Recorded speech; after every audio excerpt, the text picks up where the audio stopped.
नमस्कार दोस्तों, एक बार फिर से स्वागत है आपका आपके और हमारे YouTube चैनल आपकी ख्वाहिश पर। हम एक बार फिर से हाजिर हैं एक और नई कहानी के साथ। तो चलिए बिना किसी देर के शुरू करते हैं। एक जादूगर जगह जगह जादू दिखाया करता था और धीरे धीरे सीख रहा था और धीरे धीरे ही पॉपुलैरिटी गेन कर रहा था। फिर इसी पॉपुलैरिटी के चलते उसे एक दिन राजा साहब ने राज दरबार में परफॉर्म करने के लिए बुलाया।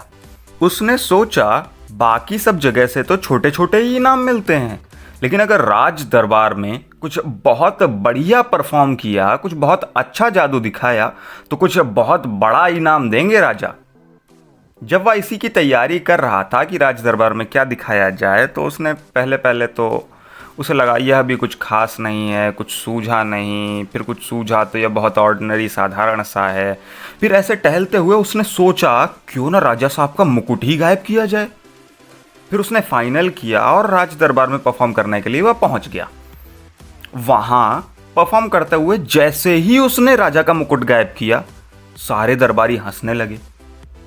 अब जैसे ही दरबारी हंसने लगे तो राजा को यह अपनी तौहीन लगी और उसने तुरंत ही दरबान लोगों को आदेश दिया कि 7 दिन के लिए इसे तुरंत काल कोठरी में डलवा दिया जाए और 7 दिन बाद इसे फांसी पर चढ़ा दिया जाए। अनिश्चितताओं की जिंदगी। गए थे इनाम में कुछ बड़ा लेने और मिली फांसी की सजा।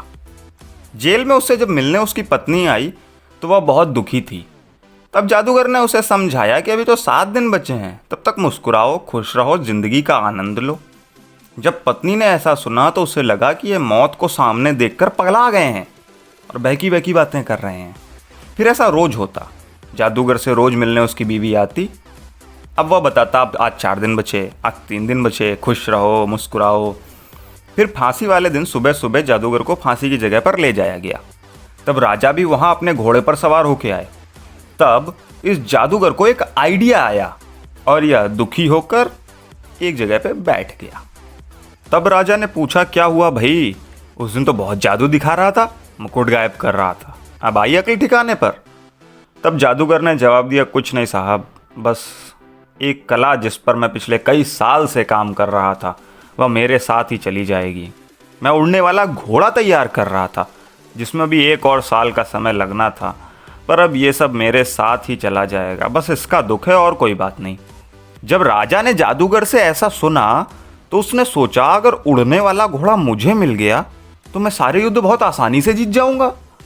ऐसे लालच में आकर राजा ने जादूगर से कहा मैं तुम्हें 1 साल का समय देता हूं, अगर उड़ने वाला घोड़ा तुम मुझे दे देते हो तो मैं तुम्हें जीवन दान दूंगा, अगर नहीं दे पाए तो तुम्हें 1 साल बाद फांसी पर चढ़ा दिया जाएगा। तब जादूगर खुश हुआ और खुश होकर अपने घर आ गया। वहां सब लोग दुखी थे, रो रहे थे, विलाप कर रहे थे, लोग उसकी पत्नी को सांत्वना दे रहे थे, रिश्तेदार भी आए हुए थे। जब सबने जादूगर को जिंदा देखा तो खुश हो गए और बधाई देने लगे। थोड़ी देर बाद जब सारे रिश्तेदार और आस पड़ोस के लोग चले गए, जब घर में पति पत्नी अकेले बचे, तब इसकी पत्नी ने इससे पूछा कि ऐसा हुआ कैसे, राजा ने आपको माफ कैसे कर दिया।